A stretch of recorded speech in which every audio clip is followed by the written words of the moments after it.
अगर आप अपनी सारी श्वास को बाहर फेंक दें और फिर श्वास को अंदर ले जाने से रुक जाएं, क्या होगा? अगर मैं अपनी सारी श्वास बाहर फेंक दूं और फिर नाक को बंद कर लूं और श्वास को भीतर न जाने दूं, तो क्या होगा? क्या थोड़ी देर में मेरे सारा प्राण उस श्वास को लेने को तड़फने नहीं लगेगा? क्या मेरा रोआ रोआ और मेरे शरीर के जो लाखों कोष्ठ हैं वो मांग नहीं करने लगेंगे कि हवा चाहिए, हवा चाहिए? जितनी देर में रोकूंगा उतना ही मेरे गहरे अचेतन का हिस्सा पुकारने लगेगा, हवा चाहिए। जितनी देर में रोके रहूंगा उतनी ही मेरे प्राण के नीचे के हिस्से भी चिल्लाने लगेंगे, हवा चाहिए। अगर मैं आखिरी क्षण तक रोके रहूं तो मेरा पूरा प्राण मांग करने लगेगा, हवा चाहिए। क्योंकि ये सवाल आसान नहीं है कि ऊपर का हिस्सा ही कहे।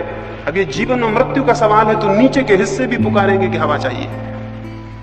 इस क्षण की स्थिति में जबकि पूरे प्राण हवा को मांगते हो, तब आप अपने मन में यह संकल्प सतत दोहराएं कि मैं ध्यान में प्रवेश करके रहूंगा। उन क्षणों में जब आपके पूरे प्राण श्वास मांगते हो, तब आप अपने मन में यह भाव दोहराते रहें कि मैं ध्यान में प्रवेश करके रहूंगा। ये मेरा संकल्प है कि मैं ध्यान में प्रवेश करके रहूंगा। उस वक्त आपका मन ये दोहराता रहे। उस वक्त आपके प्राण श्वास मांग रहे होंगे और आपका मन ये दोहराएगा।